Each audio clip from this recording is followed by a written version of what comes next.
Olá!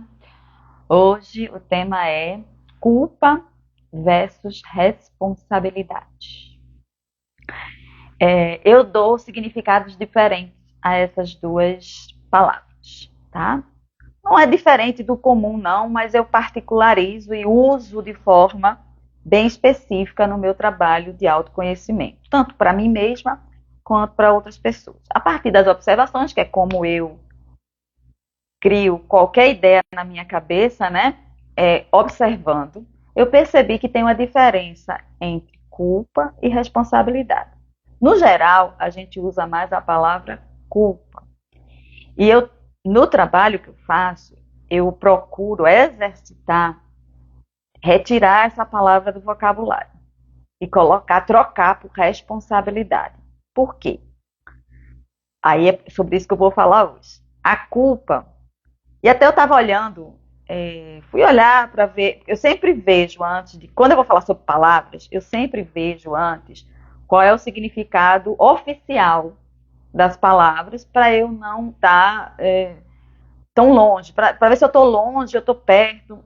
Normalmente eu estou perto, mas eu faço uma coisa mais particular. Então vamos lá, mas estava perto.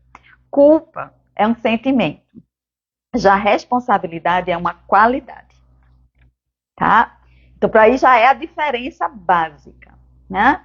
A culpa é um sentimento, é uma sensação, é subjetiva e normalmente ela traz sofrimento, pesar, um julgamento negativo de si mesmo, né?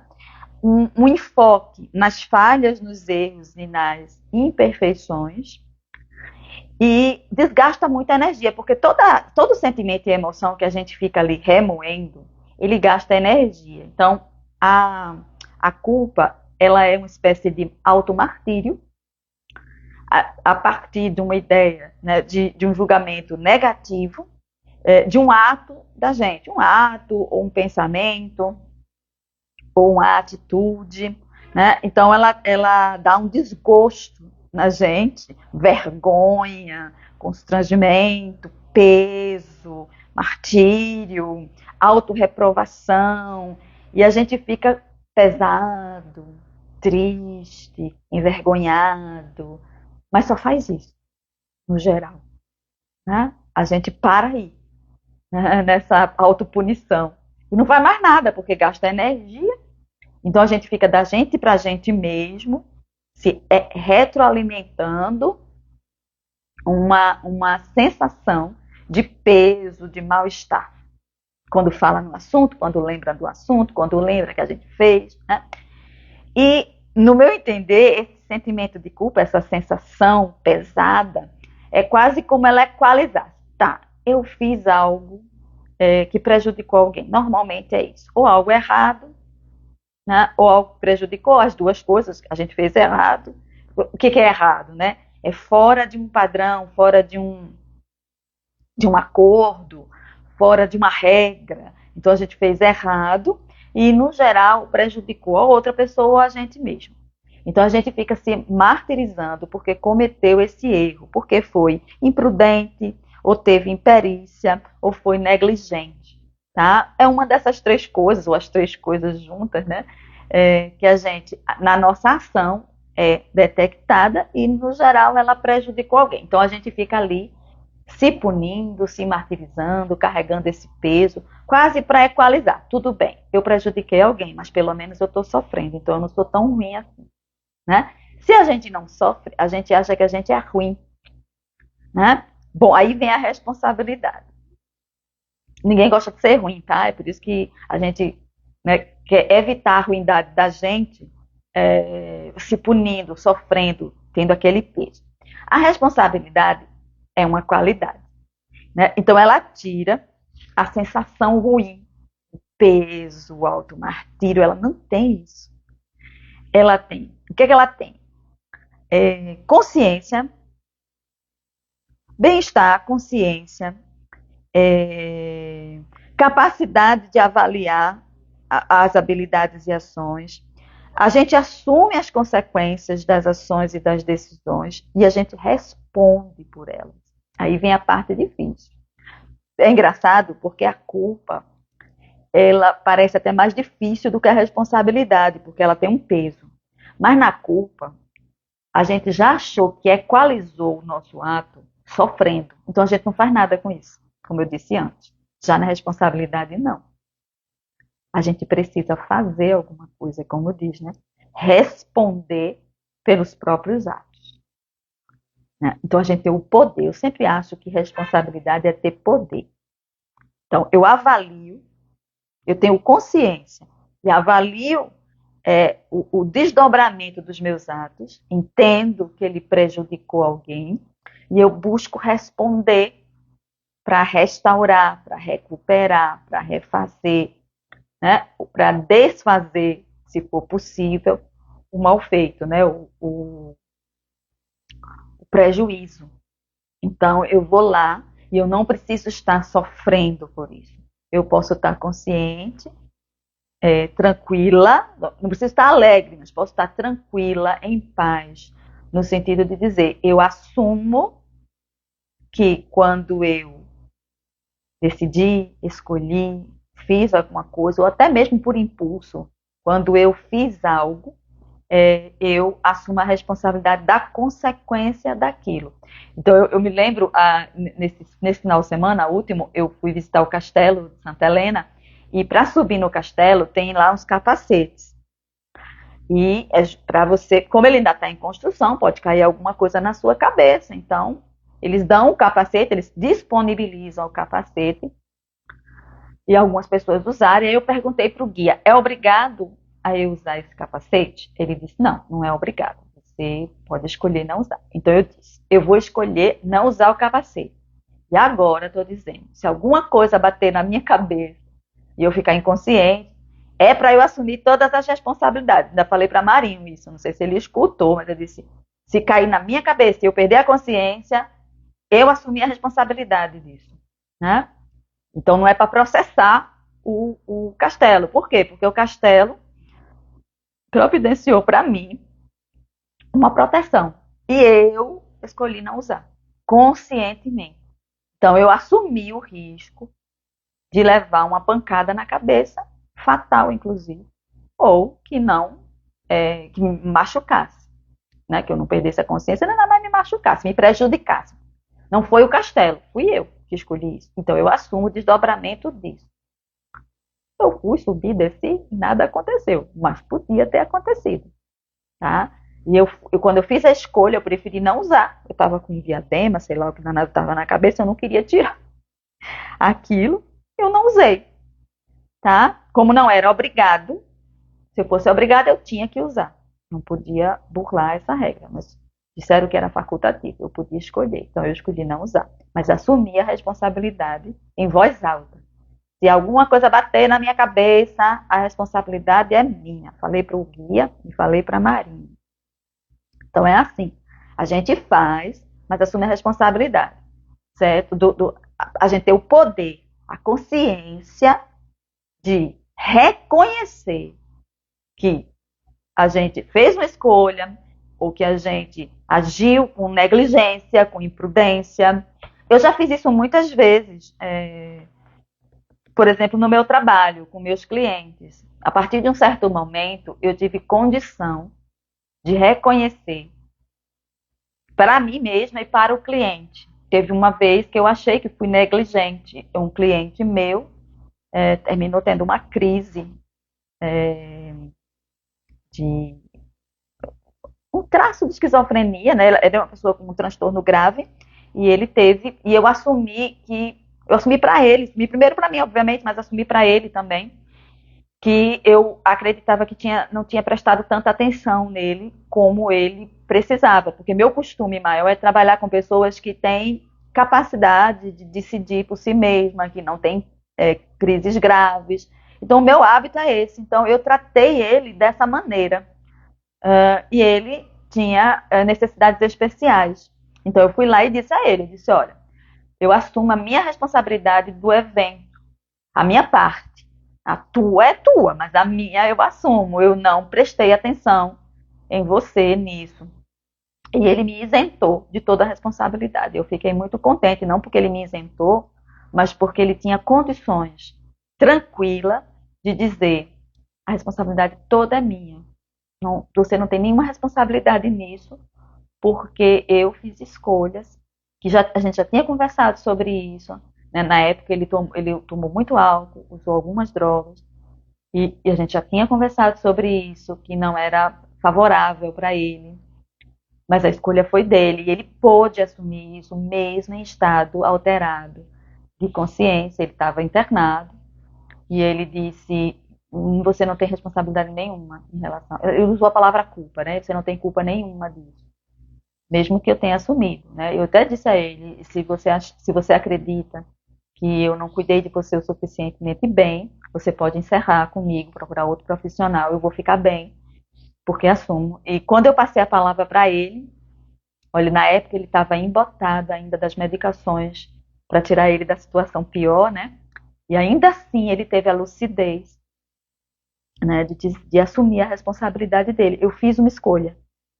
Mesmo que eu não tivesse muita consciência naquela época, ele falou para mim, né, naquele momento que eu fiz a escolha, que não era boa para mim, eu não tinha consciência do desdobramento que ia bater aqui nesse lugar, né?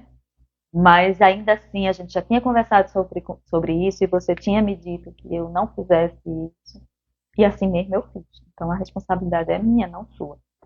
Né? Então a gente chegou a um acordo, ele não encerrou comigo, e ambos assumiram a responsabilidade. Por quê? Mesmo ele tendo me isentado, depois disso eu assumi que ele não era igual aos meus outros clientes e que eu precisava prestar mais atenção. E aí eu me comprometi também com ele, a gente fez um trabalho. Ele hoje não é mais meu cliente porque achou que não precisava mais da minha ajuda, e é verdade, né? A gente sempre se fala e ele está sempre bem, então ele realmente não precisava mais da minha ajuda. Mas assumir responsabilidade é isso. Eu não fiquei, claro que eu fiquei triste, fiquei mais cuidadosa com ele. No momento que aconteceu, eu tomei um susto, né? Eu fui logo para o sentimento de mal-estar, né?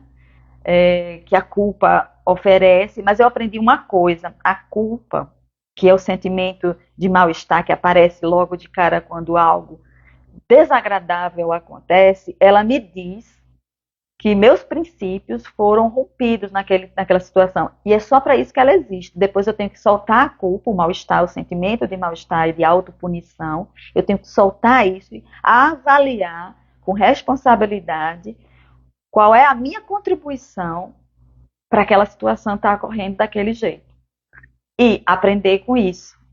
Né? Aprender, como eu aprendi com ele, né? Depois daquele momento, eu até fiz acordos com ele. Eu disse: como eu não tenho interesse em trabalhar com pessoas que tenham casos mais graves de transtorno, a gente vai precisar fazer acordos para equilibrar a tua necessidade com a minha.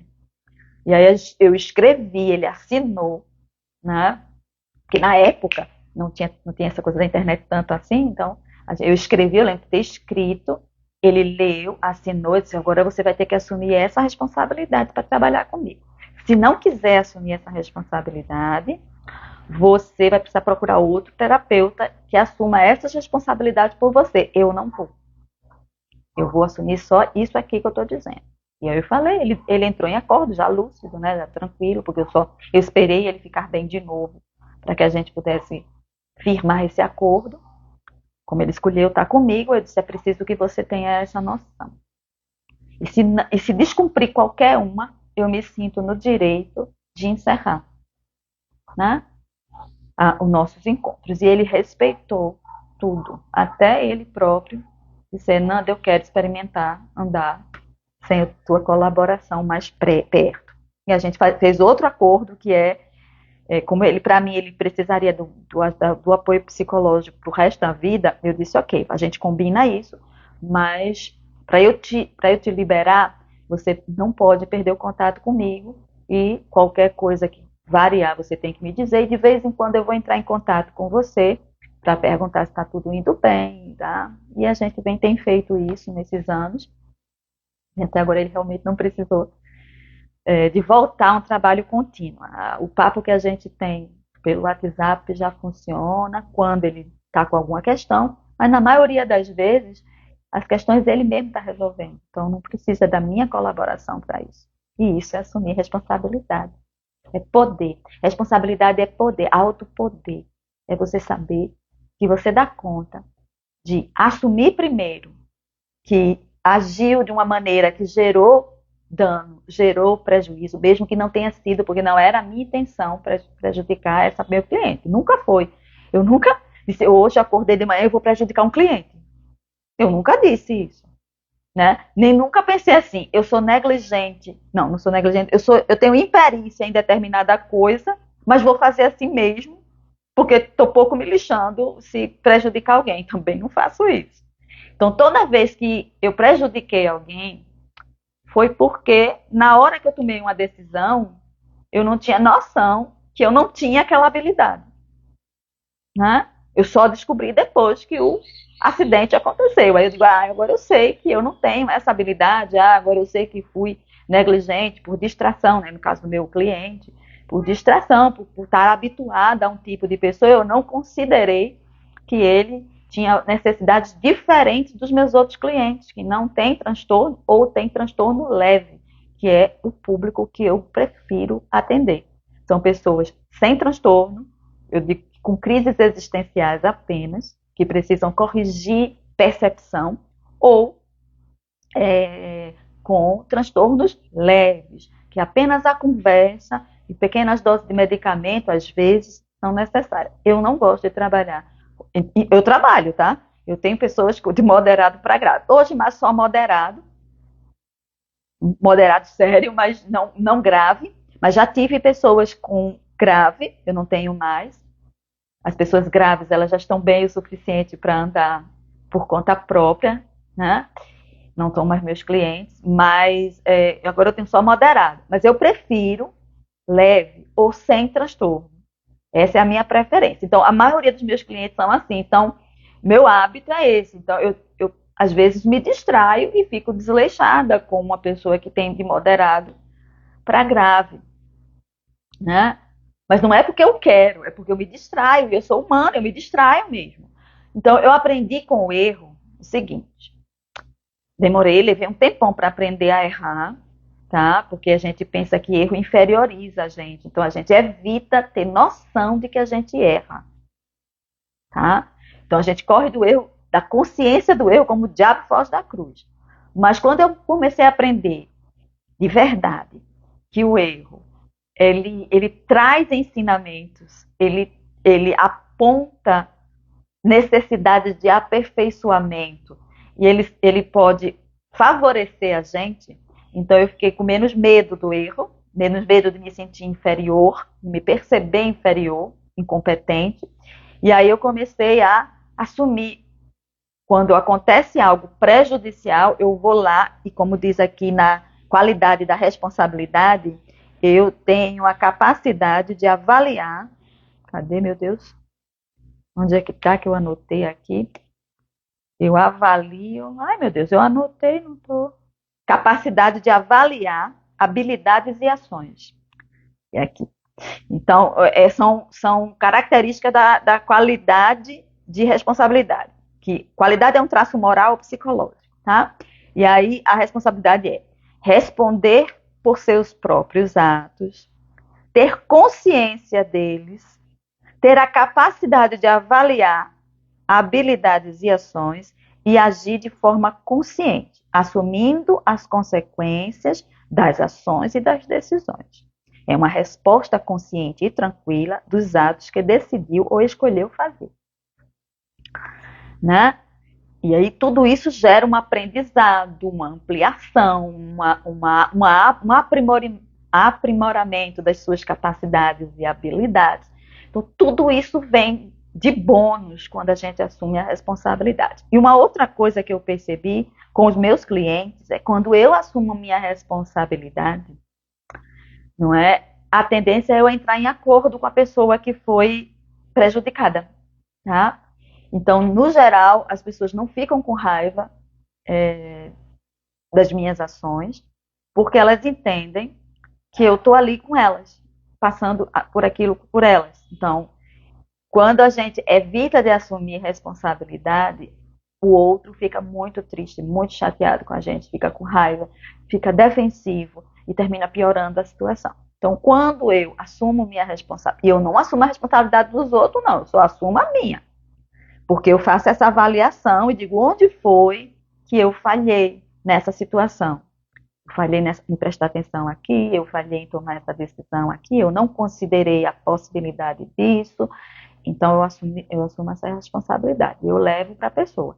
E eu normalmente, hoje em dia, eu não peço mais desculpas, porque eu não sinto culpa, então eu não peço para tirar a minha culpa, eu sinto responsabilidade, eu percebo a responsabilidade, eu avaliando a situação, eu pergunto à pessoa como ela precisa que eu repare aquilo. O que é que eu preciso fazer para reparar o dano daquela pessoa? Né? E aí eu vou responder conscientemente pela coisa que eu fiz. Né? Então, o que a pessoa pedir para fazer, eu vou entrar em acordo com ela para equalizar isso, para diminuir o prejuízo do outro, se eu cometi um prejuízo para o outro. Mas eu não peço mais desculpas. Tá? Eu vou e assumo a minha parte, como é que diz? A minha parte nesse latifúndio, né, que diz? A minha parte no latifúndio do prejuízo e combino com a outra pessoa. Pode ser uma reparação em dinheiro, pode ser uma reparação em reconhecimento, pode ser uma reparação moral, né? Eu dizer à pessoa, eu reconheço que eu falei, que eu disse, ou que eu agi de uma maneira que gerou em você mal-estar ou prejuízo moral, material, qualquer coisa assim.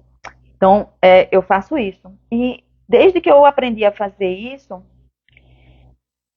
eu não tive mais problema com pessoas, né? Mas claro, veja, antes de chegar na pessoa, eu respiro, né? Eu assumo, eu primeiro faço o pensamento generoso para mim, que é quem eu sou. Eu me lembro de quem eu sou realmente, né? Que eu sou felicidade, eu sou lucidez, eu sou harmonia, eu sou fonte de energia e contentamento, eu sou um conjunto de amor. Então, primeiro eu vou lembrando quem realmente eu sou, a minha essência. Aí eu lembro da essência do outro. A pessoa também é tudo isso. E quando eu me sinto calma, tranquila, fortalecida, aí eu vou assumir, vou avaliar o que aconteceu e ver qual foi a minha parte que levou a esse prejuízo. Qual foi a parte que eu fiz que levou a esse prejuízo? E vou lhe repetir, eu não assumo a responsabilidade do outro. A responsabilidade do outro, inclusive a dos sentimentos dele. Né? O sentimento do outro, a responsabilidade é dele, não é minha. Eu aprendi com o Marshall Rosenberg, na comunicação não violenta, que nós todos somos responsáveis pelos nossos sentimentos. Por quê? O meu sentimento indica uma necessidade que não foi atendida. Meus sentimentos desagradáveis indicam uma necessidade que não foi atendida. E isso é meu, não é do outro. Não foi o outro que, por exemplo, marcou comigo e deu bolo. Aí eu fico chateada. Eu não estou chateada porque o outro deu o bolo. Eu estou chateada porque eu tinha uma necessidade de ser considerada. Então eu tinha uma necessidade de consideração, eu tinha uma necessidade de respeito, eu tinha uma necessidade até de presença, né? E o outro não não atendeu essa necessidade. O outro não atendeu essa necessidade. Isso é um fato. E aí eu fico triste, eu fico chateada. Eu dei o exemplo, mas eu não fico mais chateada com ninguém que atrasa, porque eu tenho um limite de espera, que é bom para mim. Batei esse limite, eu vou me embora, porque eu assumo a responsabilidade da minha vida, tá? Então eu não fico esperando a pessoa e depois culpo o outro pela minha espera. Por quê? Se eu escolhi esperar, a responsabilidade é minha, não é do outro, né? As minhas escolhas têm a ver comigo, não tem a ver com o outro. Então vamos lá, eu marquei 10 horas da manhã. Aí deu 10h10 e a pessoa não chegou. Aí eu pergunto para mim, o quanto mais eu posso esperar essa pessoa tranquilamente, sem achar que eu estou me prejudicando? Posso esperar mais 5 minutos. Então eu espero, porque a escolha foi minha. Aí a pessoa deu 10h15 e nada da pessoa. Pronto, a partir de agora eu vou achar que eu entro num prejuízo. E eu não vou fazer isso comigo. Então eu vou me embora. Mando uma mensagem, né? Digo, fulaninho, esperei por você 15 minutos. E a partir de agora, isso vai me prejudicar, então eu vou me embora. Fui. Então, é outra coisa que eu não tenho mais problema com pessoas. Como eu assumo a responsabilidade da minha vida, eu faço as escolhas que têm a ver comigo. Então, toda escolha, mesmo que seja para o outro, que eu esteja fazendo para o outro a escolha, nesse caso da espera, eu vou esperar o outro. Fui eu que escolhi. Então, o outro não tem responsabilidade em relação à minha espera. O outro tem responsabilidade com a pontualidade dele, não com a minha espera. A falha dele é não ser pontual, né? Se a pessoa é uma pessoa que eu quero manter contato, eu já me adapto à pessoa. No geral é isso. Eu entendi que essa pessoa não é pontual. Então eu me adapto. Então eu sei que a pessoa chega entre 15 e 20 minutos atrasada, eu marco 15 ou 20 minutos antes. E só chego nos 15 e 20 minutos depois. Eu já dou desconto para ela, né? Eu tenho amigos que são assim, né? Que chegam atrasados. Porque tem outro ritmo, não tem nada a ver comigo isso. É outra coisa que a gente assume, a gente fica chateado com os outros e culpa os outros, porque a gente se acha o centro do mundo. O outro está fazendo isso por minha causa. Não, o outro tem outro ritmo, tem outra forma de existir, tem outro tempo. Não é igual ao meu, tá? Então ele vai ter que, se ele tem o tempo dele, ele tem que lidar com as consequências do tempo dele, ou seja, não me encontrar no tempo dele. E aí a gente vai tentando até encontrar isso, até um momento que a gente encontre, né? Um momento em que a gente vá junto. Eu faria isso. Então, se eu quisesse me encontrar muito com essa pessoa que sempre se atrasa, então eu dou desconto, eu marco. Se eu marco de 10 horas, eu digo, vamos marcar de 20 para as 10. E eu só chego de 10. Vamos marcar de 20 para 10. Provavelmente é capaz de ele conseguir chegar às 10. Por quê? Porque o tempo dele estende em 20 minutos. Vamos dizer que seja. Toda vez que eu esperei por essa pessoa, eu esperei 20 minutos. Então eu já boto, vamos marcar 20 para as 10. Esteja lá, às 20 para 10. Eu não digo que vou chegar só às 10, eu digo que vou chegar às 20 para as 10. E já aconteceu, eu não conheço a minha estratégia, de uma amiga que sempre se atrasa me esperar. Nada, tu não marcou de 20 para as 10? Eu cheguei aqui de 20 para as 10. Eu digo, mas eu dei o desconto, né? Que você sempre usa. 20 minutos. E aí, como é que é esperar? Né? Porque, na verdade, era eu que esperava. Então, como é que é esperar? Foi bom esperar? Foi divertido? Né? Então, saiba, eu vou sempre te dar o desconto. Se não quer isso, né? Saiba. Ou a gente não vai se encontrar, ou você vai me esperar. Até eu aprender que você mudou e que você consegue ser pontual no meu tempo, não no seu. Aí a gente para com isso. Mas enquanto não for assim, a gente vai combinando. E se for uma pessoa que não me interessa muito me encontrar, eu paro de ver, eu paro de marcar. Posso dizer para a pessoa? Posso usar inclusive a comunicação não violenta. Veja, eu marquei com você 3 vezes. Em tal dia, em tal dia, em tal dia. No primeiro dia você chegou com 15 minutos de atraso, outro dia você chegou com 20 minutos de atraso, outro dia você chegou com 10 minutos de atraso. Como eu gosto de pontualidade, eu não gosto de ficar esperando pelo outro nem 5 minutos, eu entendi que os nossos encontros não são viáveis. E é por isso que eu não marco mais encontro com você. Porque eu tenho a necessidade de pontualidade. E você não tem a mesma necessidade que eu. Então a gente não pode ficar se encontrando. Tá? Se você tiver o interesse de se encontrar comigo e quiser mudar isso, podemos tentar novamente. A segunda chance é sempre bom dar para a pessoa se ela disser, mas eu quero. Então bora dar, vamos fazer uma segunda rodada. Se a pessoa continuar, a terceira rodada não acontecerá. A não ser que passe anos. Né? Aí, passou anos, pode ser que eu seja diferente. Vamos tentar uma terceira rodada depois de anos, para ver se você ficou diferente. Né? Se não ficou, digo, olha, agora só daqui a 20 anos a gente faz isso. De novo, eu tento com você de novo. Por quê? Porque 20 anos, nada. Porque às vezes mudar um traço de personalidade leva décadas, tá? Isso se a pessoa estiver interessada. Porque tem pessoas que não estão interessadas em fazer nenhuma mudança de traço de personalidade. E essa pessoa não está errada. tá? Ela está certa, a não ser que gere prejuízo sério, que o traço de personalidade dela gere prejuízo sério para muitas pessoas. Aí ela vai ser obrigada pelo grupo a mudar. Mesmo que ela não queira, ela vai ser pressionada por um grupo a mudar. Mas não uma pessoa só.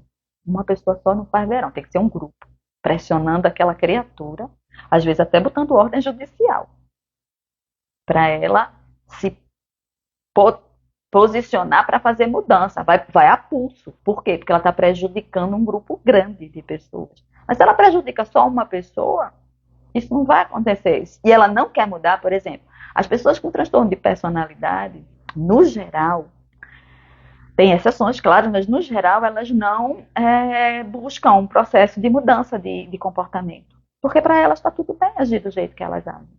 Tá? Elas é o grupo de pessoas no mundo que mais prejudicam os outros.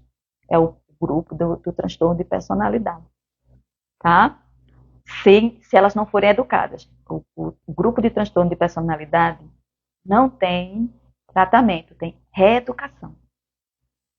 Porque não é considerada tanto uma doença mental.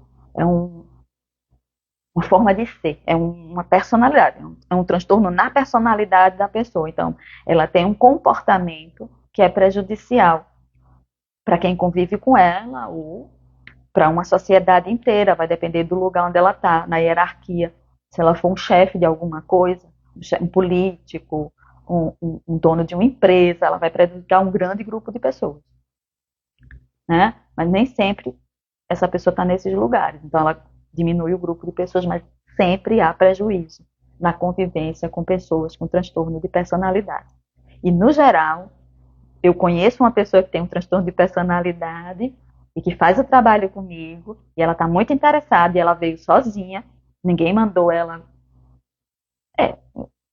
As pessoas que estavam com ela pediram muito para ela fazer, mas ela veio por conta própria e tem muito interesse em educar o comportamento dela para funcionar sem estar criando tanta confusão para ela e para os outros. Uma vez eu vi uma fala de um profissional, um psiquiatra, dizendo que o transtorno de personalidade, ele sofre e faz sofrer quem convive com ele. Então, no geral, as pessoas que a gente considera pessoas ruins têm transtorno de personalidade. E aí o comportamento dela realmente é danoso. Mas essas pessoas não buscam, no geral, tem exceções como a minha cliente, não buscam reeducar-se ou tratar-se com medicamentos, porque tem medicamento, sim, para a impulsividade dos transtornos de personalidade. O resto é educacional. É psicoeducação somada a um grupo de medicamentos que atenua a impulsividade dessas pessoas. Então, elas não param para pensar, elas simplesmente passou na cabeça, elas agem. Né? E agem, às vezes, muito danosamente. Então, para essas pessoas, inclusive, se elas cometem algum crime, elas não são consideradas doentes mentais, porque elas não perderam o contato com a realidade, elas sabem o que estão fazendo, elas só não têm muito controle na ação, e elas fazem mesmo achando que vão prejudicar, elas não se importam muito se elas vão prejudicar. Então, para essas pessoas fica muito difícil você conviver com elas, vai precisar de muita paciência, né, e muita força interior para poder dar barra nessas pessoas. Mas não é impossível. O resto das pessoas que agem, eu, por exemplo, eu não acredito que eu tenho nenhum transtorno de personalidade, embora já tenha pensado, por causa do meu traço autista, eu achei que eu tinha transtorno de personalidade da psicopatia. Uma época eu achei que eu era psicopata, leve, mas era uma psicopata. Eu nunca matei ninguém, não, gente. Mas eu achava que as minhas ações, elas tinham muito pouca importância se iam prejudicar os outros. Desde que me valorizasse, eu fazia. Houve uma época que eu tinha essa característica. Mais de falar. Eu machucava as pessoas através da minha fala. E eu levei muito tempo para deixar de fazer isso. Ainda faço, mas faço menos. Mas eu depois descobri que não era psicopatia, era um traço autista que eu tenho, né? E que o autista ele está muito voltado para si, né? Esse traço autista de muito voltado para si, ele não tem muita condição de reconhecer que aquilo que ele diz magoa a outra pessoa. E ele fala. Ele simplesmente comete o danado do sincericídio. Né? Mas não, a franqueza e a sinceridade da pessoa que tem o traço autista não é uma escolha, é um impulso. E eu não percebia. Quem me avisou muito fortemente que isso fazia dessa forma, e me chamou até de cruel, foi Marinho. Né? Ele percebeu o que eu fazia, né? Não aceitou, não engoliu, porque acho que todo mundo engolia isso, menos ele, e se posicionou. E foi ele que me ajudou a entender isso e depois diagnosticar. Eu mesma que diagnostiquei, eu não tenho diagnóstico de autismo, mas um traço forte disso. Tô pouco me lixando. É mais ou menos isso, né? Por isso que eu pensei que era uma psicopatia. Houve uma época, depois que Marinho tornou isso claro para mim, houve uma época que eu disse, meu Deus, eu sou psicopata. Eu não me importo. Eu não sinto a dor do outro.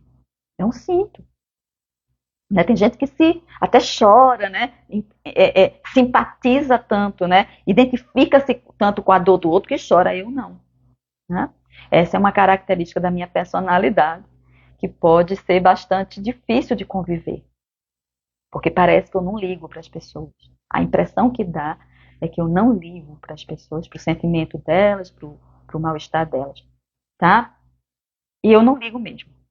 Não é parece, não. Eu não ligo mesmo. Eu não tenho essa sensação. Alguém tem que me dizer, eu estou sofrendo, para eu cuidar disso. E eu cuido disso mecanicamente. Eu não cuido de, ai meu Deus, que coisa horrível. Não, eu cuido mecanicamente. Eu sei que tem que cuidar e eu vou lá e cuido. Se eu tiver alguma coisa para fazer, se eu não tiver, eu continuo andando. Né? Porque isso não desfaz, cara. O psicopata, né, que é um dos transtornos de personalidade, ele não sente coisas, ele se educa para poder agir dentro dos parâmetros considerados calorosos, mas ele não sente. Eu também não sinto. Tá? Mas hoje, eu sou capaz, inclusive, de perguntar. Raramente, mas eu sou capaz de perguntar. Está acontecendo alguma coisa? Você mudou de semblante. Então, eu estou achando que tem algo aí. Mas, no geral, eu passo direto. Se alguém não me puxar e dizer assim, Nanda, eu estou triste, Nanda, eu estou agoniada, Nanda, eu não vou ficar lá. Sim, o que aconteceu com você? Eu estou na minha. Isso é difícil de conviver. Quem convive comigo sabe. Né? Sabe com mais presença isso. Quem convive pouco não sabe. Porque eu funciono bem em pouquinho tempo. Por causa dos anos que eu fiz de terapia também. Se não tivesse funcionando minimamente bem, né, era um tempo desperdiçado. Então, eu funciono minimamente bem. Bom, mas eu vou voltar para responsabilidade e culpa, que eu já entrei em outro assunto, né?